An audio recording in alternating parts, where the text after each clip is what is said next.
Oke, teman-teman kita mulai ya. 15, jadi 14 orang dari 20 ya.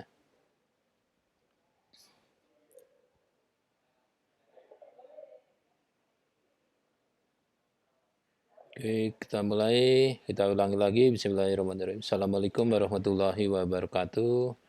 Waalaikumsalam warahmatullahi wabarakatuh. Jadi kita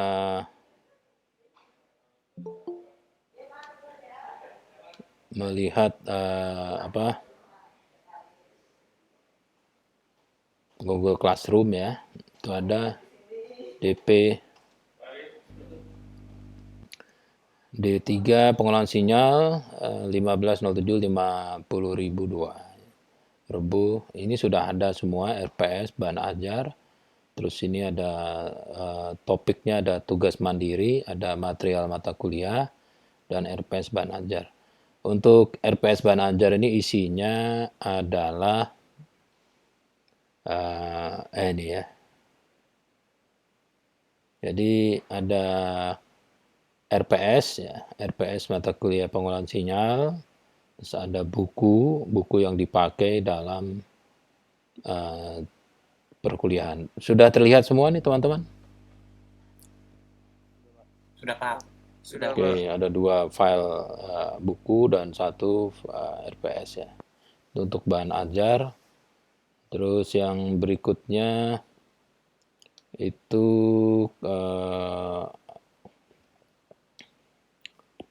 material ya, material mata kuliah isinya ini ya. Nanti ini ada TM1 artinya tatap muka 1 tanggalnya 19 Januari ya. Di sini nanti ada material yang digunakan dalam tatap muka 1 19 Januari. Jadi di sini ada 2 tatap muka 1 116 ya sama RPS. Terus kalau tugas mandiri ini ada tugas yang diberikan setiap akhir dari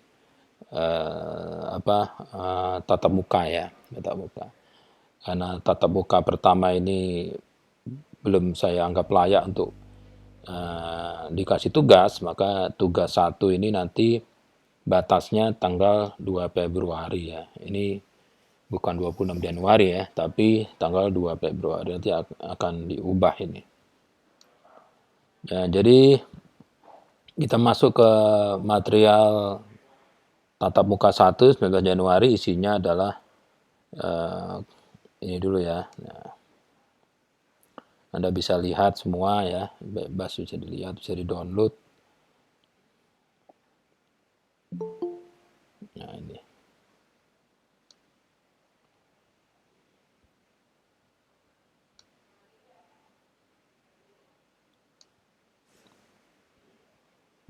Jadi material 1 ini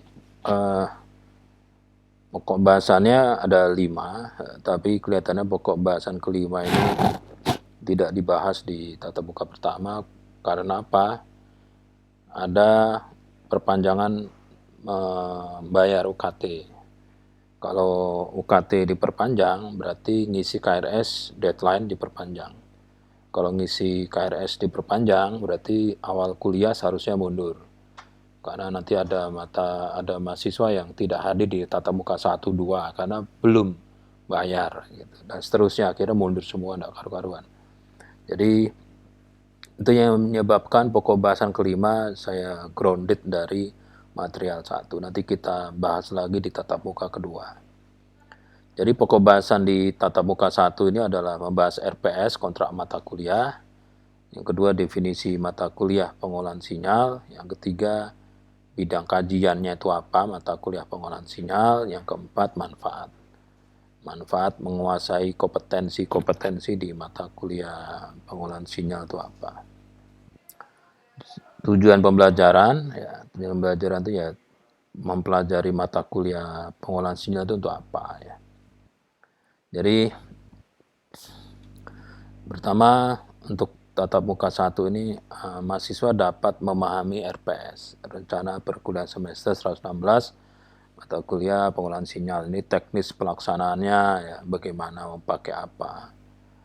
materinya apa saja, strategi yang dipakai dalam pembelajaran itu apa, tagihan tugas, project kalau itu ada apa, evaluasinya apa, referensi yang digunakan apa saja. Terus dapat menyebutkan definisi mata kuliah pengolahan sinyal, dapat menyebutkan pokok-pokok bahasan yang menjadi kajian dari mata kuliah pengolahan sinyal. Terus dapat menyebutkan manfaat materi yang dikuasai untuk menyelesaikan permasalahan dunia di bidang audio video, instrumentasi, kendali, telekom, dan seterusnya. Referensinya tinggal diklik saja ya, ini ada linknya. Dan ini jangan menggunakan itu saja, tapi menggunakan yang lain. Ya, tapi minimal 4 ini ya, minimal 4 ini. Oke, kita masuk ke RPS ya. Jadi pastikan file RPS mata kuliah pengolahan sinyal telah dibaca sebelum baca material 1 ini. Jadi saya yakin Anda belum semua yang baca itu RPS. Jadi intinya RPS mata kuliah pengolahan sinyal itu mencakup deskripsi mata kuliah. Deskripsi, Anda tahu deskripsi kan? Ruangan yang saya tempati berukuran 10 kali 14 kali 4 meter 4 meter. Dindingnya terbuat dari kulit kelapa, atapnya beratapkan langit, ya. Terus lantainya beratapkan rumput, ada angin semilir dan sebagainya. Itu deskripsi. Mata kuliah itu apa? Tujuannya itu apa? Kok mempelajari mata kuliah itu apa? Terus nanti kalau sudah selesai itu apa yang diperoleh? Terus apa saja sih pokok bahasa, strateginya, tagihan-tagihannya, penilaian suatu tertib dan seterusnya gitu. Jadi intinya pembelajaran jarak jauh atau PJJ ini tetap menggunakan sinkron atau asinkron ya. Sekarang ini sinkron ya. Kalau asinkron itu ya Anda baca sendiri, ada materialnya di Google Classroom ya. Saya nggak pakai LMS-nya punya UNJ, nanti bisa pakai Google Meeting, Google Meet atau pakai Zoom atau pakai yang lain. Jadi itu asinkron.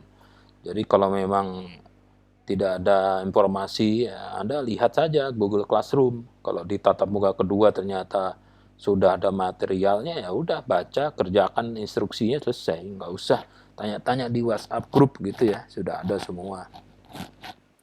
Nah, sebelum ke situ kita coba ke ini ya, ke mana? Ke RPS ya. RPS-nya kayak apa gitu, RPS. RPS dari mata kuliah pengolahan sinyal, RPS. Ini masih salah, ini seharusnya bukan Kamis ya, tapi Rebu ya, Rebu. Ini kan Anda punya ini.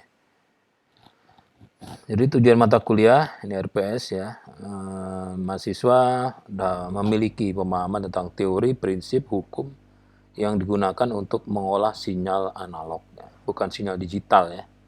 Dulu ada ya pengolahan sinyal digital gitu, tapi nggak pada kuat ya, matematika yang nggak kuat, akhirnya di grounded.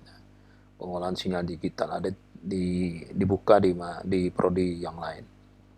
Yang digunakan di bidang sistem audio video ya, misalnya sistem telekomunikasi, sistem instrumentasi kendali yang diimplementasikan menggunakan strategi case based learning. Jadi nanti pakainya kasus ya, case based ya, berbasis case, berbasis kasus.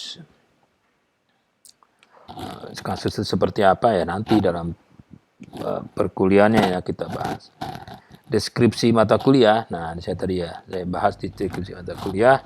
Ini mata kuliah pengolahan sinyal membahas tentang parameter sinyal analog. Jadi sinyal analog itu parameternya atau mempunyai parameter, dia punya amplituda, ya, amplituda sinyal berapa volt gitu. Terus ada frekuensi dan fasa. Ya, frekuensi. Jadi kalau ada sinyal itu ada 3 minimal parameternya. amplituda, jadi tinggi gelombangnya, frekuensi sama fasa. Terus teknik untuk merubah parameter sinyal analog. Bagaimana teknik atau cara atau prosedur merubah parameter? Yang mana Pak? Ya amplituda, merubah amplituda. Merubah itu bukan mengecilkan ya. Menaikkan, mengecilkan itu juga bisa. Frekuensi dinaikkan, direndahkan bisa. Fasa diubah, digeser itu bisa. Sistem penyadapan sinyal analog menggunakan filter, buffer. Penyadapan itu buffer. Jadi kalau mau mengolah sinyal itu harus dipegang dulu gitu. Jadi kalau mau memasak atau nanti siang kita makan ayam goreng, yang dilakukan pertama ya nangkep ayamnya dulu gitu. Jangan banyak cincong, ayamnya belum dapat, belum dibeli, belum ngembat ayamnya siapa ya, jangan. Jadi ayamnya dulu, kalau udah dipegang, nah itu cara nyadapnya itu bagaimana. Mau ngambil sinyal analog terus diproses, ya diambil dulu. Gitu. Ngambil sinyal itu bisa saja sinyalnya hilang. Tadinya ada, begitu diambil malah hilang. Itu hati-hati. Jadi menyadap sinyal itu ada teorinya. Gitu. Menyadap sinyal itu ada penyadap, menyadap karet ya, getah karet, pohon karet itu ada teorinya. Bagaimana mengolah karet ya harus diambil dulu ya, disadap. Pembicaraan kita disadap. Menyadap pembicaraan orang itu bisa saja membebani orang itu. Jadi sistem penyadapan sinyal analog ini menggunakan buffer ya, buffer. Terus setelah disadap diapain? Ya jangan diproses ya. Dikuatkan dulu ya, gitu, dikuatkan. Ya. Sinyal misalnya kecil sekali disadap terus diproses ya jangan diproses. Dikuatkan dulu. Jadi kalau ada sapi bantuan dari Australia itu begitu dalam perjalanan dari Selandia Baru sampai Indonesia, misalnya dalam waktu perjalanan 16 hari atau 8 hari, itu jangan langsung dimasukkan ke peternakan. Waktu begitu nyampe ke Indonesia di pelabuhan mana itu ya disimpan dulu di situ 2-3 hari. Yang penyakitan, ya, cemplungin aja ke laut misalnya. Atau yang masih bagus diambil, yang jelek-jelek tahu-tahu dianggap mati. Walaupun dalam implementasinya dipotong, ya itu masalah lain. Jadi sinyal itu setelah disadap, dikuatkan dulu. Nah setelah itu mau diapakan? Dibersihkan. Ya, dibersihkan. Kok kenapa dibersihkan? Nah, sinyal itu banyak macam-macam yang ada dalam satu sinyal itu. Yang kita pakai yang frekuensi berapa, ya yang lain ya dibuang. Gitu ya. Pakai apa? Pakai filter. Nah, semua itu menggunakan op-amp. Nah, nanti banyak kasus-kasus ya. Dalam kawasan pengolahan sinyal itu banyak sekali. Terkait dengan disiplin ilmu Anda itu kan ada instrumentasi dan kendali. Banyak ya. Keluaran dari sensor A itu masih kecil sinyalnya, misalnya hanya ordenya 1 milivolt. Nah, bagaimana dia menggerakkan Arduino atau Arduini? Nah, harus dibesarkan dulu sinyalnya, itu pengolahan sinyal. Nah, ini PLO, pembelajaran program studi, ini nggak perlu ya, sangat. Nah, ini capaian pembelajaran. Jadi mahasiswa dapat menjelaskan definisi pengolahan sinyal, menentukan parameter, menganalisis, merancang rangkaian, ya merancang. Saya nggak bilang membuat ya, hanya merancang. Karena mata kuliah pengolahan sinyal ini mata kuliah teori, bukan mata kuliah praktek, mata kuliah teori. Jadi kalau teori ya biarkan teori, jangan terus naik jadi praktek, nanti membebani. Merancang, semua merancang semua gitu. Nanti kapan direalisasikan ya? Bisa pakai aplikasi ya, simulator ya. Disimulasikan menggunakan simulator. Simulatornya apa? Bebas ya. Saya sarankan Anda kumpul-kumpul uang ya 50.000 terus beli. Wah, kalau nggak salah cuma 50.000 deh beli di online itu, beli program nasional semikonduktor itu ya, multisim itu yang kalau bisa bisa dipakai ya, bisa dipakai untuk simulasi rangkaian elektronik. Bahannya jadi ada parameter sinyal, nanti substansi kajian yang kita bahas ini ya. Sinyal analog kita bahas, apa sih itu namanya sinyal analog, kenalan dulu sama sinyal analog. Parameter in-out-nya, konsep ngolah, IC op-amp-nya, buffer seperti apa, ya. Rangkaian penguat itu seperti apa, ada inverting, ada non-inverting amplifier, bedanya apa, gitu. Terus rangkaian yang geser fasa, rangkaian menjumlahkan sinyal, mengalihkan sinyal. Ya. Sinyal itu kalau dijumlah itu seperti apa gitu ya. Jadi kalau ada dua buah gelombang laut itu bertabrakan, itu nanti akan saling melemahkan kalau yang satunya naik, yang satunya turun, ya, saling melemahkan. Tapi kalau yang satunya naik, ketemu ya jadi lebih tinggi gitu ya. Jadi konsep modulasi itu memasukkan sinyal data di suatu gelombang. Ya, seperti remote control ya, remote control itu kalau dipencet apapun dia nyala ya. Kalau kita nggak bisa lihat inframerah ya, tapi kalau pakai alat bantu kamera itu akan terlihat tapi dipaksa di suatu panjang gelombang tertentu. Warna infrared itu putih Pak, mata lo. Namanya juga inframerah, kok warnanya putih. Ini putih Pak, ya matamu. Ya putih itu adalah citra yang dihasilkan oleh kamera handphone. Dia melihat putih, padahal inframerah itu ya tidak bisa kelihatan. Ya merah, tapi merah panjang gelombangnya bukan yang bisa dilihat oleh manusia. Jadi kalau mau diturunkan jadi dilihat oleh manusia ya, panjang gelombangnya diturunkan. Semacam kelelawar itu menghasilkan pulsa-pulsa dengan frekuensi di atas 20 kHz atau 30 kHz sampai 70 kHz. Kita nggak bisa dengar. Dia pakai ultrasonik kan, tapi kalau mau dengar ya diturunkan gitu. Jadi kita ambil dulu sinyalnya, sinyal suara ya, kelelawar itu misalnya berapa? 70 kHz. Ya. Suara yang didengar manusia berapa? 10 kHz. Ya jadi 70 ke 10 ya diturunkan di mix ya, di mix dengan sinyal 60 kHz jadi yang keluar 10 kHz. Terdengar. Detektor kelelawar itu bisa. Atau alat sistem pendeteksi jarak ya, ditaruh di bumper depan belakang kiri kanan mobil itu menggunakan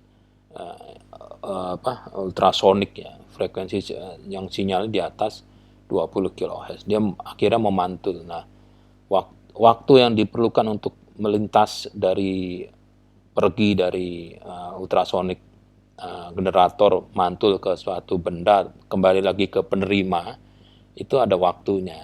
Waktunya itu kalau sekian mengacu ke suatu rumus. Oh, kalau sekian detik berarti jaraknya sekian senti dan seterusnya.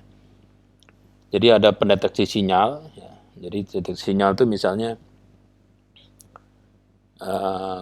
kalau ada tanda tone, berarti itu apa? Gitu. Itu bisa. Atau ada bell, ya. Atau bisa macam-macam lah ya. Terus ada filter, ya. Ada filter low pass, high pass, band pass, not channel ya. Not channel filter. Jadi banyak ya yang dikaji. Kalau dilihat ada 15 tapi tidak mencerminkan ini tatap muka 1, 2 enggak mencerminkan kayak begitu.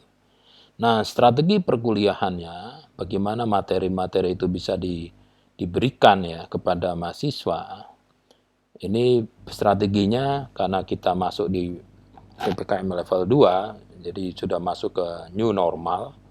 Jadi normal yang baru, bukan normal. Jadi seperti normal kembali, bukan. Jadi new normal itu normal yang berbeda. Gitu. Dulu normalnya nggak pakai masker, sekarang normalnya pakai masker. Kalau dulu makan main nyomot aja, kalau sekarang kalau mau makan ya pakai teknik tertentu gitu ya. Jadi semester 116 ini masih UNJ masih menggunakan pembelajaran online learning menggunakan case base ya, mengacu ke Mas Menteri. Jadi mahasiswa dapat mengembangkan keterampilan berpikir kritis dan juga kemampuan problem solving, tapi di rumah. Ya. Bisa-bisa saja gitu ya. Tapi ya makin gondrong, badannya makin berat ya. Terus pembelajaran jarak jauhnya menggunakan apa ya? Kalau online ya menggunakan aplikasi online. Zoom, Google Meet ya, atau WhatsApp Group, Google Classroom, Google Form, YouTube itu dilakukan secara asinkron atau sinkron. Kalau sekarang sinkron ya, muka Anda sama muka saya ketemu sinkron. Kalau asinkron ya muka kita tidak ketemu secara face to face. Tatap muka kedua misalnya ya di WhatsApp Group, tatap muka kedua teman-teman mahasiswa langsung saja ke Google Classroom. Baca ini tugasnya dikumpulin, nah sudah. Gitu. Jadi dapat memberikan keleluasaan waktu bagi mahasiswa, jadi merdeka belajar. Tapi ya kampusnya ruwet jadinya, merdeka belajar. Tapi ya enggak apa-apa. Nanti mahasiswa mengisi kontrak ya, di kontrak. Jadi ya Anda itu nanti sebelum kuliah itu mengisi kontrak. Jadi artinya pihak satu itu saya, pihak dua itu Anda. Jadi sepakat. Ini gini loh ya. Perkuliahannya sekian kali, tugasnya ini, nilainya ini ya, gitu. Kalau yang mau ngisi kontrak isi, kalau nggak mau isi ya keluar, ya nggak usah ikut mata kuliah saya, ikut aja di mana terserah, pohon buahmu juga boleh. Jadi pokoknya mengisi kontrak. Nah, pembelajaran jarak jauh ini atau online learning ini dilakukan 15 kali tatap muka secara asinkron dan atau sinkron. Dan 1 kali sisanya untuk ujian akhir semester. Jadi ya 16 kali sebetulnya. Gitu. Tapi ya 15 kali untuk pemberian materi, satunya bukan pemberian materi, tapi mengevaluasi. Gitu. Jadi pakai apa? Ya saya nggak pakai LMS yang ada di UNJ ya. Jadi saya pakai yang LMS yang sudah ada gitu ya. Apa itu Google Classroom. Kalau pakai LMS yang UNJ, saya takut mahasiswa nggak bisa masuk nanti. Mahasiswa dianggap mengikuti 15 kali tatap muka ya, jika mengumpulkan tugas mandiri gitu ya. Jadi kalau tugas tatap mukanya 14 kali ya ada tugas mandirinya ya mungkin 14 kali gitu. Nah, di samping tugas mandiri itu ada juga tugas case based learning ya, tugas kasus. Jadi nanti tugas mandiri juga ada dalam bentuk kasus, ada tugas yang sifatnya kelompok supaya Anda bisa berkolaborasi. Walaupun tugas mandiri secara praktis itu dikerjakan secara kelompok. Gitu. Ada yang tukang pulsanya, bayar pulsa, urunan pulsa, ada yang bagian cateringnya, ada yang ngetiknya, ada yang diem aja, itu ya silahkan. Kalau kisi-kisi ujian akhir semester mengacu ke 15 kali tatap muka yang akan direncanakan. Nah, tagihannya pertama mahasiswa harus mengisi komitmen mengikuti seluruh proses pembelajaran menggunakan Google Form. Nanti ini belum saya upload karena masih menunggu penutupan pengisian KRS. Ya, terus setiap mahasiswa diwajibkan mengupload ya, tugasnya di akun masing-masing. Pakai apa? PDF. Tulis tangan, foto, convert menjadi PDF. Udah gampang gitu ya. Ngetik pakai Word, Shift S, PDF itu juga bisa. Diwajibkan mengikuti ujian akhir semester. Ya, ini harus mengikuti ya, harus sebagai bukti evaluasi. Bedanya ujian masuk dengan ujian semesteran itu kalau ujian masuk, kalau salah nama sikat 0. Gitu. Tapi kalau evaluasi, ya kalau dia di penjara ya tetap harus mengerjakan mau dievaluasi. Lagi di ICU Pak, ya bawa ke ICU soalnya Google Notebooknya. Ini gue bacain ya, pilih apa? A, B, nah gitu. Tetap harus ada evaluasi akhir semester. Nah, yang keempat, mahasiswa pengolahan sinyal ini diwajibkan mengerjakan sebuah proyek mungkin bukan sebuah ya, beberapa project dalam bentuk kelompok maksimal 3 orang mahasiswa. Topik projectnya ya nanti kita lihat ya. Ya kita lihat. Nah projectnya itu nanti dinilai. Nah penilaiannya pakai A sampai E ya. Nah ini penilaiannya. Jadi 3 penilaian untuk mata kuliah pengolahan sinyal. Yang pertama ujian akhir semester.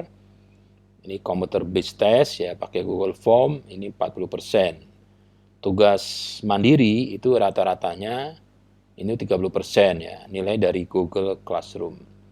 Jadi kalau yang mengumpulkan di rentang yang waktu yang ditentukan itu maksimum 100 atau ya nanti dilihat. Tapi kalau telat itu sudah separuhnya.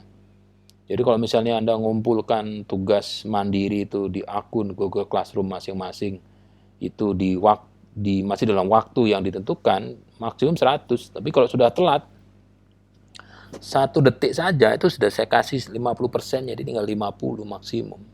Makanya jangan sampai telat. Nah, rata-rata tugas project itu nanti ada laporannya sendiri, tidak perlu membuat ya, hanya melaporkan saja. Nanti mungkin laporannya menggunakan presentasi di YouTube. Nanti YouTube-nya saya minta di-linkkan ya di laporan tugas projectnya itu saya kasih nilai 30. Jadi kalau di total tugas itu 60%, ya, melebihi ujian akhir semester. Jadi terlihat kalau Anda yakin nggak ikut UAS, ya silahkan gitu ya. Ada 60% gitu. 60% itu berapa nilainya? Anda lihat sendiri. Nah, ini pakai Google Form dan seterusnya. Nah, pertanyaan menyangkut teknik pembelajaran bisa di Google, di grup WhatsApp. Referensinya ini ya. Nah, sampai di sini apakah ada pertanyaan tentang RPS?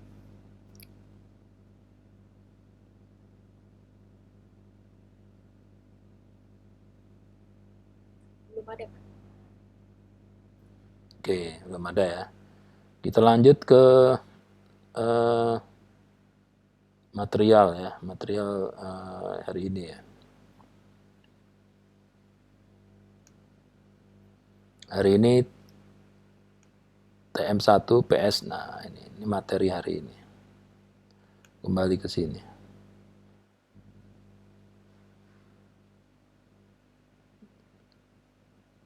Oke, RPS sudah, terus baru kita ke pokok materi yang kedua adalah definisi mata kuliah pengolahan sinyal. Pengolahan sinyal ya, ada sinyalnya ya, sinyal. Nah, jadi sinyal yang dimaksud dalam tulisan mata kuliah pengolahan sinyal ini adalah sinyal analog berbentuk gelombang sinus dengan frekuensi di bawah 100 kHz. Ini gelombang sinus nih.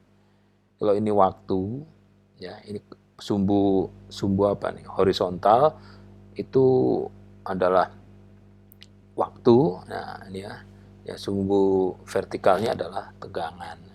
Jadi ini gelombang sinus. Jadi tegangan yang mempunyai amplitude yang bervariasi dari 0 naik ya dengan sampai Vmax sampai 1 satuan volt selama 90 derajat ya, ini tergantung T-nya, nanti turun secara sinus ke 0 sampai mencapai minus Vmax dan seterusnya. Nah, satu gelombang ini dari satu titik ini ke titik ini.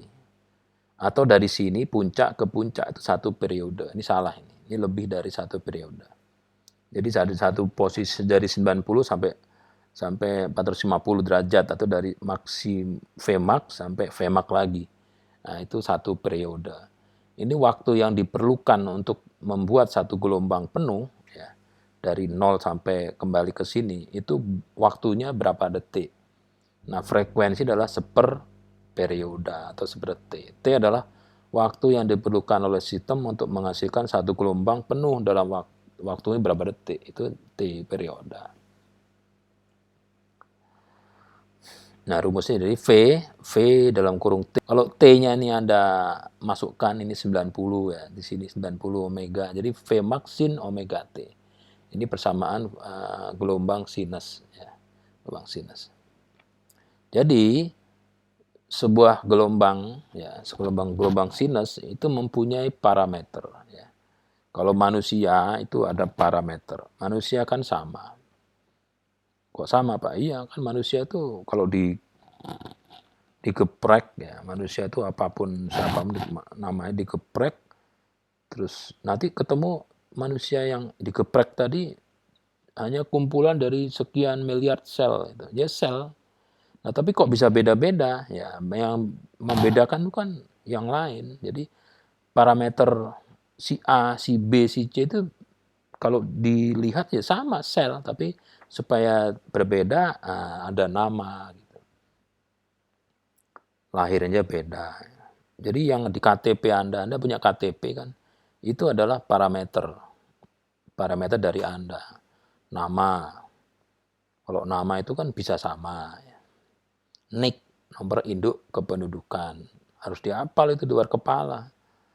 Taruh di tembok, setiap hari lihat, oh 317107 tanggal lahir 0004 gitu. Itu NIK itu harus hafal di luar kepala. Nah, itu NIK ya. Nama, alamat bisa beda, bisa sama ya. Nama bisa sama.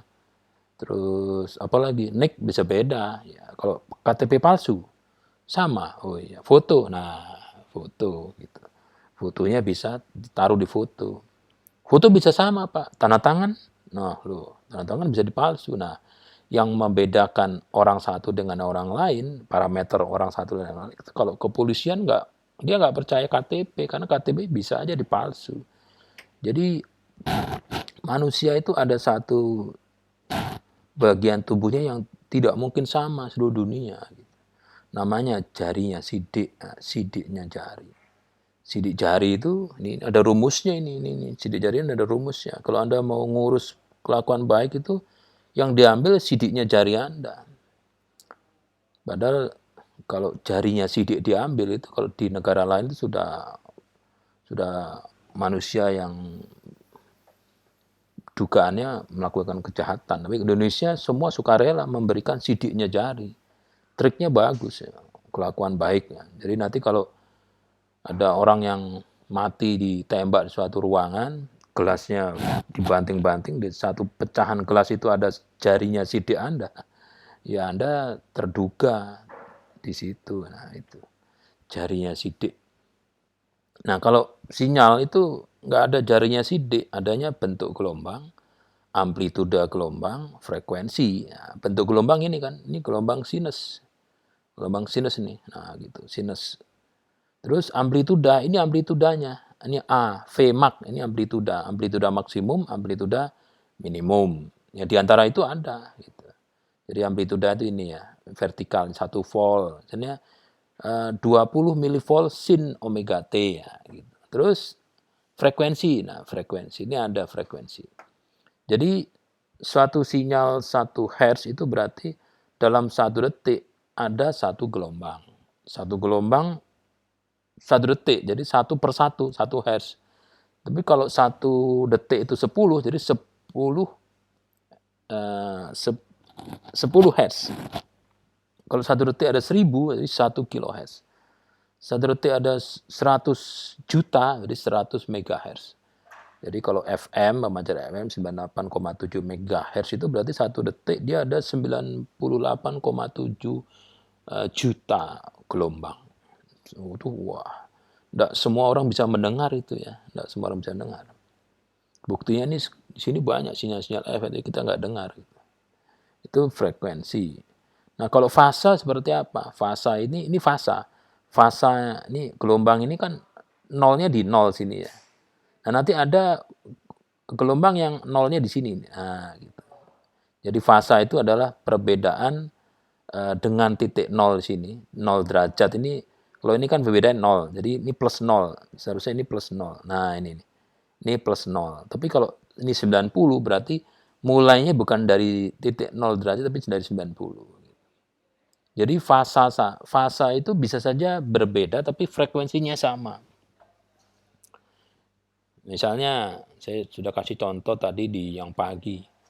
Ada nunggu di halte Ibnu Khaldun itu. Ini ada mahasiswa kok bawa buku filsafat ilmu atau bawa buku pengolahan sinyal. Ini kayak mata kuliah gue yang di diploma 3, tapi kok gue nggak kenal dengan ini orang. Tanya, lu mahasiswa? Iya. UNJ? Iya. D3? Iya, saya D3 teknik elektronika. Loh, sama. Tapi kok nggak kenal gitu. Hari ini kuliah? Iya, kuliah. Loh, sama. Jam berapa? Jam 10. Loh, kok sama? 10 pagi? Oh enggak, saya 10 malam. Oh, jadi dia 10 malam kuliah di UNJ, Anda 10 pagi. Jadi itu fasa. Fasa itu bisa berbeda, tapi frekuensi sama. Jadi ngirim barangnya sehari berapa kali? 4 kali. Loh, sama. Kok nggak ketemu? Ya gimana ketemu? Gue ngirimnya jam 1 malam. Oh, gue jam 1 siang. Ya itu fasa. Jadi kita ini bisa berinteraksi dengan makhluk yang lain ya. Di alien atau di olion yang lain. Tapi karena fasenya berbeda, ya beda lagi. Terus ada modulasi. Modulasi itu masuknya suatu sinyal data di suatu sinyal pembawaan. Jadi di sini ada sinyal kecil-kecil di bawah. Gitu. Kayak Anda itu Anda itu namanya pembawa. Yang Anda bawa ya di kantong Anda itu loh. Itu nantinya data. Data itu jadi bawa. Tapi yang jelas data itu tidak bisa dibawa karena dia lebih berat dibanding yang bawa. Yang bawa kucing bawa gajah kan nggak bisa. Ya, kalau gajah bawa kucing bisa. Artinya kalau frekuensi pembawanya 100 kHz, yang di bawah 1 Hz bisa. Tapi kalau frekuensi pembawanya 1 Hz, frekuensinya yang di bawah 1 MHz nggak bisa. Jadi pembawa itu harus lebih besar, ya, minimal 1000 kali. Gitu. Maksimum 1 volt. Di atas itu ya, aduh, terlalu berat itu. Nanti mata kuliah yang lain. Nah, kita udah masuk parameter. Yang berikutnya adalah kalau sinyal itu sudah diketahui bahwa sinyal itu adalah sinyal gelombang sinus dengan parameter yang tadi, frekuensi, fasa, dan amplituda, maka mengolah sinyal itu bagaimana? Mengolah sinyal itu ya merubah satu atau lebih parameter dari sinyal analog yang tadi. Merubah itu bisa menaikkan, bisa menurunkan, menambah, menggabung, mengurangi. Jadi misalnya mau ada tamu nih ya, calon mertua besan. Wah, besan mau datang. Jadi maksudnya orang tua Anda ntar malam mau kedatangan besan, calon besan. Jadi kakak Anda tuh mau nikah, orang tua kakak Anda tuh datang. Orang tua pacarnya kakak Anda datang ke rumah Anda. Itu orang tua Anda tuh bisa beli nasi goreng ala chef apa gitu, terus dibuka lagi, digoreng lagi, ditambahin apa gitu. Itu namanya mengolah nasi goreng. Sampai yang bikin juga nggak ngerti kalau itu hasil olahannya dia. Itu namanya mengolah sinyal. Jadi mengolah sinyal apa? Ya merubah satu atau lebih. Apanya? Ya merubah level amplituda, itu bisa. Jadi misalnya keluaran LM35 itu kan 10 mV per 1 derajat Celcius. Kalau 100 derajat Celcius itu baru 1 volt. Nah, 1 volt itu belum logika 1, karena logika 1 kalau pakai TTL itu kan 2 volt. Berarti 1 volt harus dinaikkan. Gitu. Dinaikkan. 2 volt. Berarti 2 volt kali 2. Nah, itu sudah merubah level. Itu ya, merubah level. Merubah frekuensi ya, merubah frekuensi menjadi lebih tinggi atau lebih rendah. Nah, itu frekuensi misalnya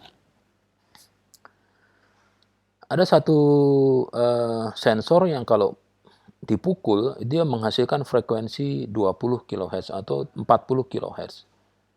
Atau menghasilkan frekuensi 16 kHz. 16 kHz itu untuk sebagian manusia itu tidak dengar karena manusia itu telinganya beda-beda. Sehingga supaya pasti dengar ya diturunkan menjadi berapa? 200 Hz. Gitu. Jadi Anda tahu ya kenapa bel motor, mobil, truk itu ya cuman frekuensinya cuman 2, low sama high gitu. Hornnya itu, trompetnya itu low sama high. Kalau ada bel yang macam-macam itu enggak semua orang bisa dengar. Jadi bisa merubah frekuensi. Atau menggabungkan dua buah sinyal menjadi sinyal yang baru. Lebih dari dua boleh? Boleh. Minimal menggabungkan itu ya minimal dua. Satu menggabungkan pakai apa? Satu dengan nol ya satu. Digabung ya ditambah. Hanya kalau menggabungkan sinyal itu bisa saja menghasilkan sinyal baru yang nggak ada atau malah lebih tinggi. Menggabungkan sinyal itu misalnya eh,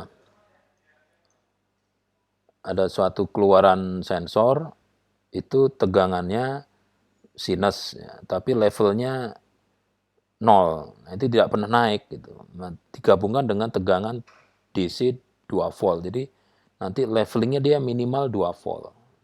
Sinus. Nah, seperti itulah menggabungkan. Atau melewatkan sinyal-sinyal tertentu, ya. Melewatkan sinyal-sinyal tertentu. Sedangkan sinyal yang lain ya tidak boleh lewat gitu ya. Itu mengolah sinyal. Misalnya kalau mikrofon untuk wawancara manusia, nah manusia itu kan laringnya, mulutnya itu kan menghasilkan suara. Suara itu frekuensinya maksimum 4 kHz.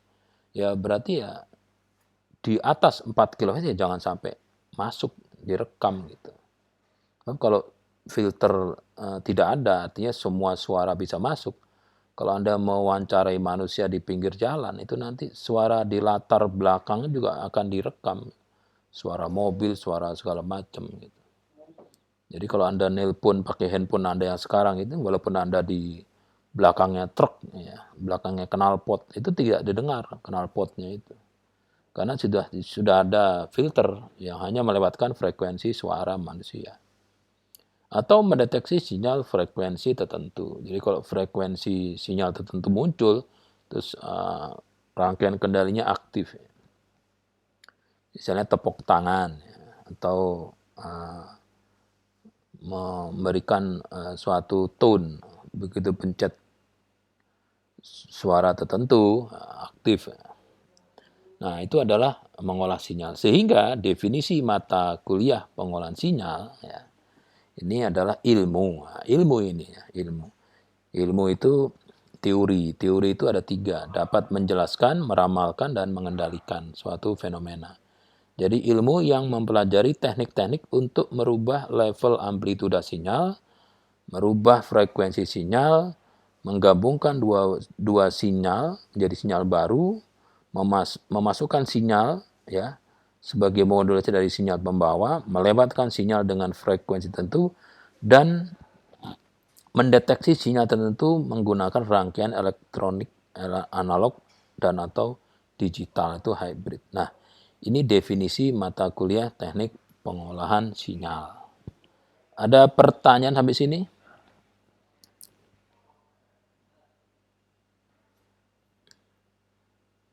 Udah ditanya pada mulet semua nih. Gimana, udah paham belum definisi mata kuliah pengolahan sinyal?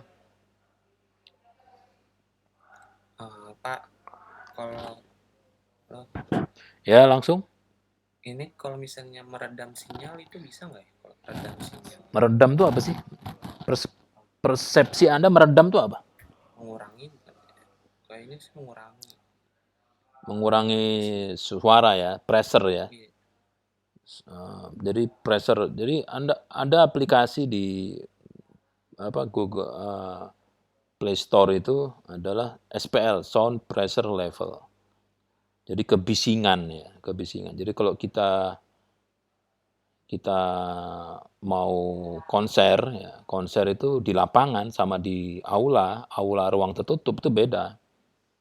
Kalau mau wawancara di ruangan tertutup yang SPL-nya 10 dB, ya, beda dengan yang di ruangan terbuka yang dekat pasar, yang nggak ngomong aja di situ noise-nya atau apa suaranya sudah plus 60 dB. Nah, itu sudah. Kalau disebut meredam, ya, meredam itu yang diredam adalah yang tidak dikehendaki. Kan gitu ya? Ya Rizky ya? Kalau meredam suara itu kan yang pasti suara yang tidak dikehendaki. Kalau yang dikehendaki ngapain diredam? Jadi misalnya ada rel kereta api itu banyak rumputnya. Ya kita menghilangkan rumput, itu meredam rumput. Jadi rumput nggak boleh tumbuh, gitu. Jadi caranya semprot cairan sehingga rumput-rumput tidak tumbuh di sela-sela batu di rel kereta api. Rumput yang nggak ada, ular kobranya ada, itu lain lagi. Ya. Jadi kalau meredam suara, disebut meredam suara berarti noise. Ya. Noise meredam bisa. Jadi misalnya yang bekerja di kapal induk ya, di kapal-kapal atau bekerja di kereta api di bagian mesinnya, mesin itu kan berisik. Nah, supaya tidak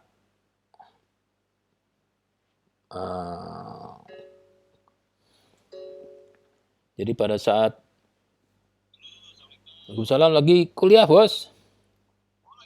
Ji, siap lagi di LP2M. Monggo.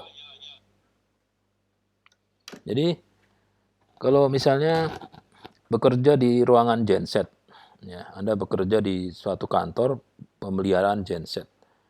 Genset itu harus ditaruh di suatu ruangan, ya, yang pintunya 2. Jadi kalau mau masuk, jadi ada ruangan, ada gensetnya, itu kan bunyi ya. Nah, untuk keluar dari ruangan itu ada pintu. Nah, kalau pintu dibuka, itu masih ada ruangan lagi.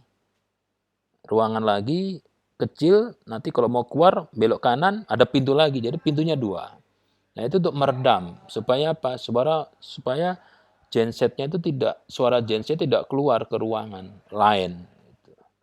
Itu meredam. Tapi kalau mau meredam beneran, meredam tidak ada suaranya, itu banyak tekniknya. Ya. Ada teknik mekanik, ada teknik elektrik. Kalau kita pengolahan sinyal ini meredam dalam arti elektronik. Jadi suara yang muncul bocor keluar itu ditambah digabungkan dengan suara aslinya tapi di balik fasanya. Gitu. Jadi kalau misalnya ya di kantor itu ada yang teriak, "Waduh, Pak, si si si X ini begini negatif." Ya, negatif. Pasornya misalnya negatifnya minus 2 volt. Nah, untuk mengcounter itu, Anda kasih sinyal lagi yang positif 2 volt. Jadi kalau ada sinyal negatif 2 volt digabung dengan sinyal positif 2 volt, resultannya 0. Jadi tidak ada sinyal. Paham itu ya. Jadi kalau ada suara 1 kHz, ya, suara 1 kHz, pet gitu ya misalnya. Terus Anda kasih lagi, gabung lagi di satu ruangan ada bunyi 1 kHz berisik. Anda bikin generator suara 1 kHz diarahkan ke ruangan itu, terus fasenya digeser. Fase digeser sampai fasenya berbeda 180, nanti akan saling menghilangkan. Gitu caranya. Jadi itu teknik untuk meredam suara ya, meredam suara supaya tidak ada noise.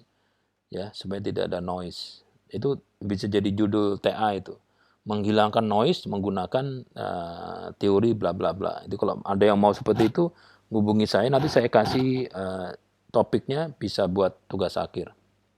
Silahkan. Jadi meredam dalam arti suara bisa menggunakan teori pengolahan sinyal. Itu ya, Rizky ya. Oke, baik Pak. Ada lagi yang lain? Saya izin bertanya Pak. Ya, langsung. Ada nggak sih Pak kayak faktor penguat sinyal gitu Pak? Kayak misalkan sinyal Indosat penguatnya ada di pemancarnya atau apalah gitu. Ada nggak sih Pak? Terima kasih Pak sebelumnya. Itu di luar domain mata kuliah pengolahan sinyal ya. Karena pengolahan sinyal itu hanya gelombang sinus. Tapi kalau yang Anda sebut itu penguat sinyal, itu sebetulnya menguatkan sinyal yang dari BTS. Jadi misalnya suatu daerah itu dead zone, nggak ada sinyal dari Indosat gitu ya, nggak ada sinyal. Caranya bagaimana? Ya Anda harus pakai cari daerah yang dapat sinyal. Misalnya 1 kilometer dari daerah yang dead zone itu, ya ada bukit, di belakang bukit itu ada lembah. Nah, lembah itu bumi perkemahan nggak ada sinyal Indosat.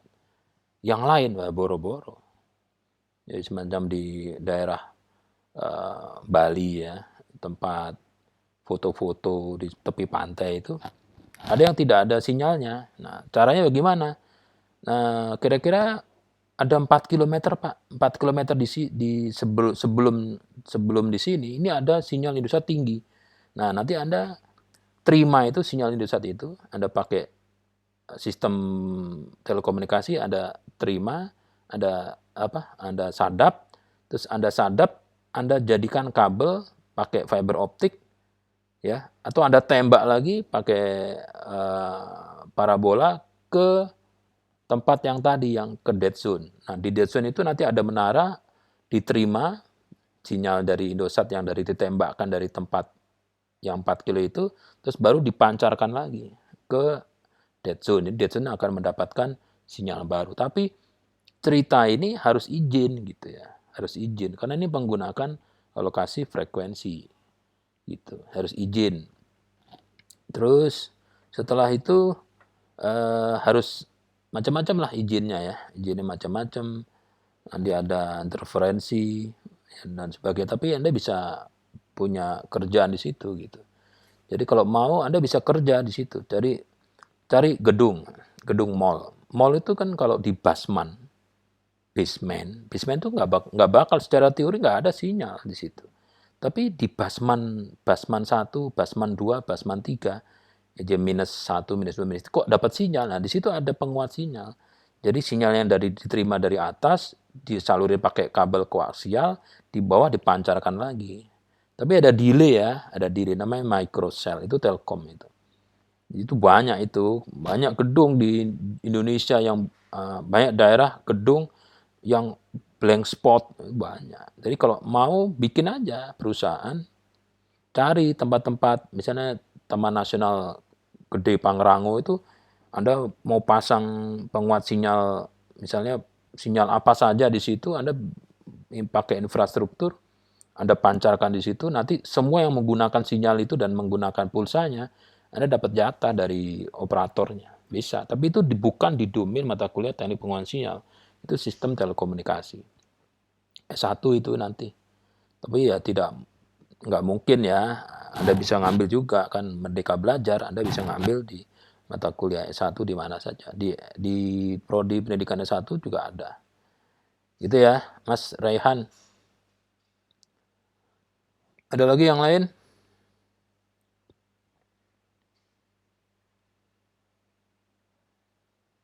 Ya, saya teruskan dulu ya. Kelihatan ini? Sudah kelihatan kan? Masih kelihatan? Kelihatan, Pak.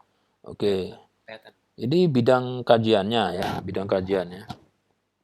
Ada buffer, signal amplifier, ya, summing amplifier, modulator sinyal, low pass, high pass, band pass, deteksi frekuensi, penggeser fasa, dan seterusnya. Nah, kita terakhir bicara manfaat.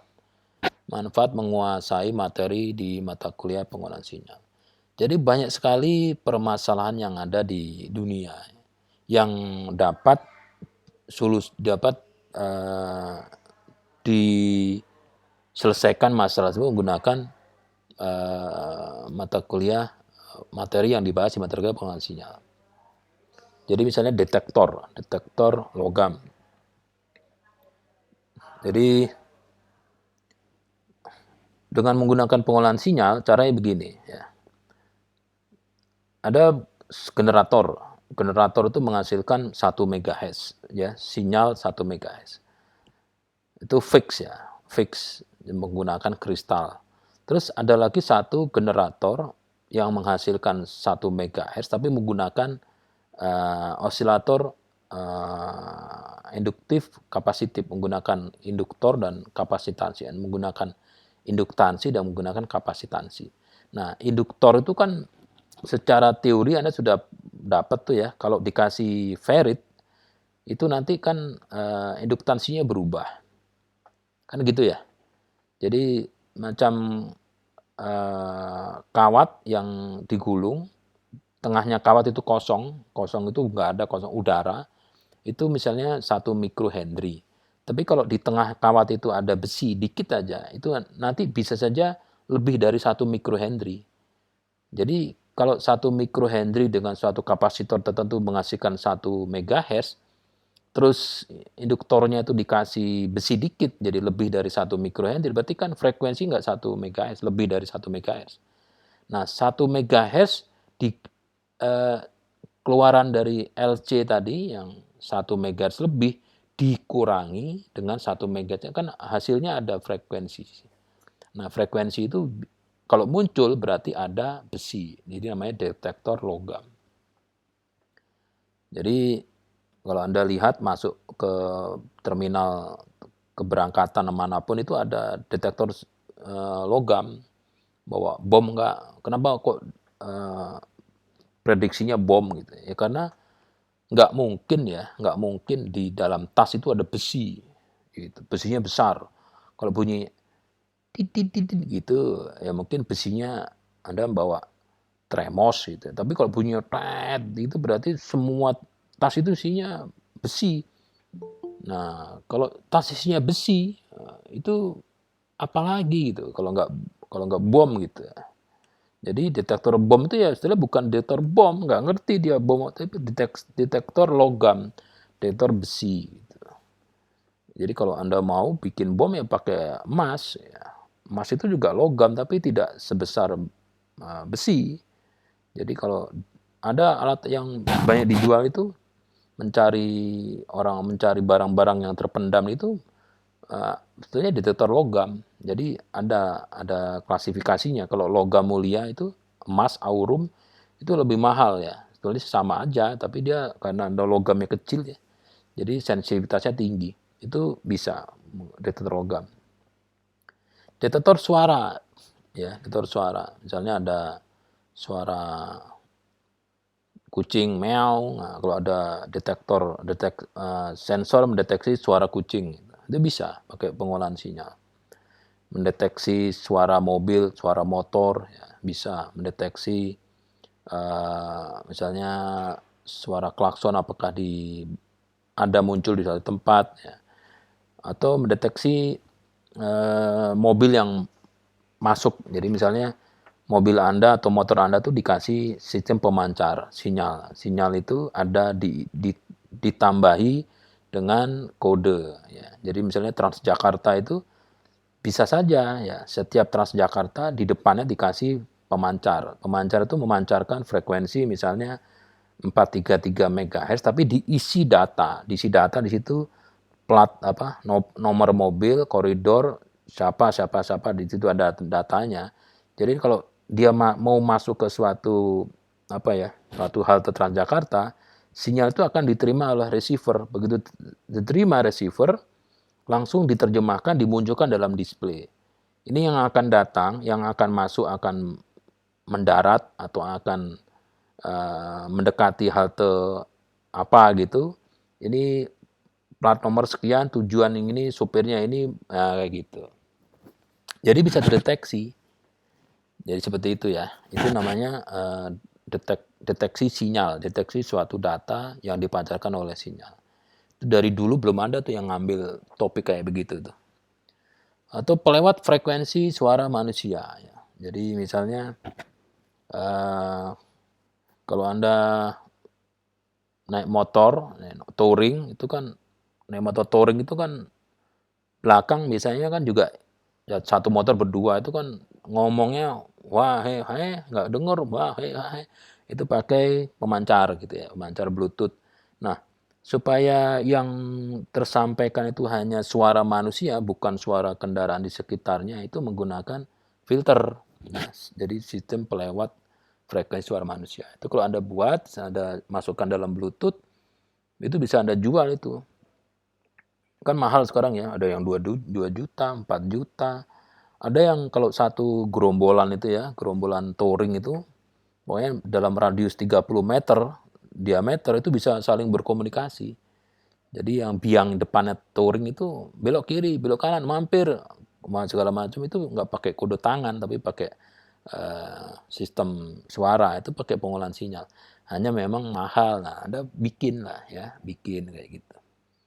Penekan suara siaran radio ya, jadi misalnya waktu di gereja atau di masjid pada saat khutbah itu ada siaran radio dangdutan, wah lebih jos ya.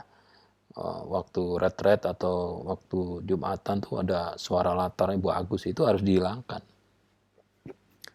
Penekan noise atau bising dari luar ruangan juga bisa gitu.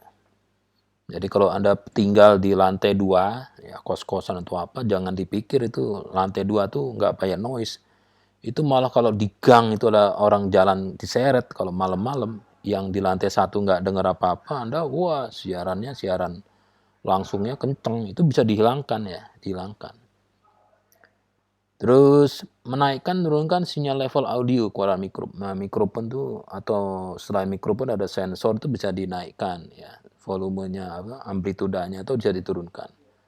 Menambah frekuensi menjadi lebih tinggi atau lebih rendah, itu bisa. Banyak sekali ya manfaat dari pengolahan sinyal. Jadi kalau nanti Anda membuat tugas akhir mengendalikan sesuatu, pasti ada sensornya. Nah, sensor itu tegangan-tegangan keluaran sensor itu tidak bisa langsung menggerakkan Arduino atau Arduini. Nah, itu harus diolah dulu sinyalnya. Sinyal harus diolah. Supaya apa? Ya, signal conditioning atau pengkondisian sinyal itu supaya berada pada logika 0 atau logika 1. Kalau nggak diolah, itu keluaran sensor itu logika 0 terus atau logika 1 terus. Itu harus dikondisikan supaya berada di dua kondisi 0 dan 1 atau 1. Ini adalah manfaat ya, manfaat menguasai materi pengolahan sinyal. Ada pertanyaan yang lain, teman-teman? Saya kira materinya hanya sampai situ saja. Ya, karena materi sisanya itu ini belum semua on ya. Jadi saya akan bahas di tatap muka insya Allah minggu depan. Jadi tugas tatap muka 1 sudah saya undur, ditunggu sampai 2 Februari. Silakan, ada pertanyaan terkait dengan mata kuliah, terkait dengan apapun di mata kuliah pengolahan sinyal. Sambil nunggu ya. Jadi tugas itu jangan sampai telat ngumpulinnya ya. Saya kasih waktu sampai 1 hari sebelum diupload ke si akad itu. Ya, jadi kalau Anda mengumpulkan tugas itu di waktu yang ditentukan itu maksimum 100. Tapi kalau lewat 1 detik, sehingga di Google Classroom di situ ada tulisan telat ya, telat. Jadi terlambat itu sudah 50% hilang. Ya. Kenapa seperti itu ya? Jadi kasih waktu 1 minggu gitu ya. 1 minggu, seharusnya kan 1 hari. Nanti kerja, kalau Anda kerja di perusahaan itu maunya kan sekarang, pekerjaan itu sekarang gitu. Kalau dikerjakan besok-besok ya waduh, berat.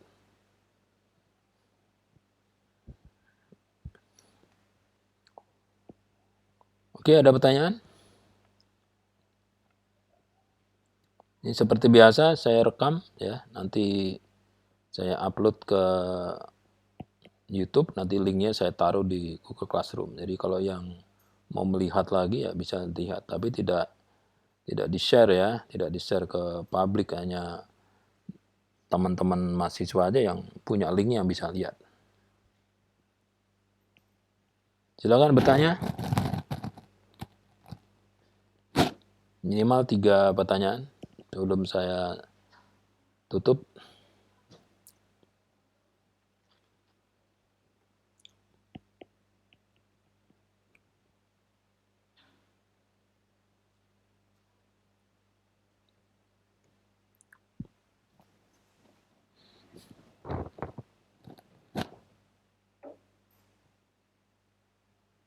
Nggak ada pertanyaan? Tidak ada. Oke, kalau nggak ada, pastikan Anda baca RPS ya. Pastikan masuk di Google Classroom ya. Terus pastikan tugas-tugasnya dilihat apakah sudah masuk atau belum. Kalau sudah masuk jangan di-del ya. Kalau di-del itu menyusahkan Anda sendiri. Karena nanti teknis nguploadnya ruwet dan sebagainya ya. Jadi kita ketemu lagi insya Allah minggu depan. Selamat siang. Assalamualaikum warahmatullahi wabarakatuh. Waalaikumsalam. Terima kasih banyak, Pak. Banyak yang mau